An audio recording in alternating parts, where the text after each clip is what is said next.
তো আবার একটা নতুন ভিডিও নিয়ে চলে এসেছি।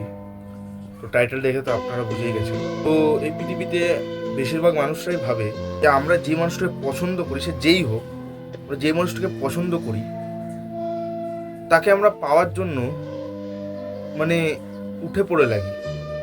কিন্তু আমরা তাকে পাওয়ার জন্য উঠে পড়ে লাগি ঠিকই, কিন্তু আমরা নিজের মনকে নিয়ন্ত্রণ করতে পারি না। আমরা তার জন্য মানে কোনো কোনো মিনিংলেস কাজ করে ফেলি। বেশিরভাগ সময় মিনিংলেস কাজ করে ফেলি। তো এতে আমাদের কি হয়, এতে আমাদের মনের নেচারের ওপর প্রভাব পড়ে। নেচারটা খারাপ হয়ে যায়, পার্সোনালিটিটাও খারাপ হয়ে যায়। তো এর ফলে কি হয়, আমরা যে মানুষটাকে পছন্দ করি সেই মানুষটার কাছে আমরা সম্মান হারিয়ে ফেলি।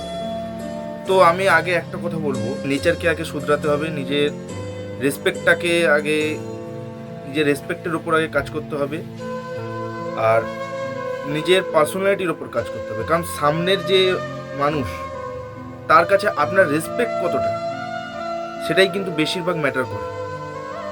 তো আপনি যাকে পছন্দ করেন, সে যেই হোক না কেন, তার কাছে আপনার যদি একটা ভালো রেসপেক্ট থাকে, একটা ভালো নেচার থাকে, একটা ভালো পার্সোনালিটি থাকে, সে আপনার সঙ্গে যেচে পড়েই কথা বলবে, সে আপনার সঙ্গে কথা বলতে ইন্টারেস্ট পাবে। তো আপনি যে মানুষটাকে পছন্দ করেন, তাকে যদি পেতেও চান, আমি একটাই কথা বলবো, তার সামনে নিজের সম্মানটা বজায় রাখবেন, তার সামনে নিজের নেচারটা ভালো রাখবেন।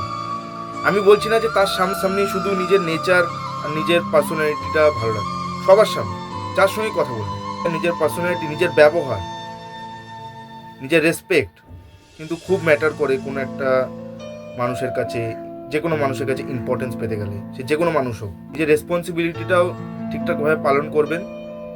দেখবেন আপনি যে মানুষটার কাছে ইম্পর্টেন্স পেতে চাইছেন, সেই মানুষটার কাছে আপনাকে ইম্পর্টেন্স পেতে গেলে আপনাকে কোনো মিনিংলেস কাজ করতেই হবে না।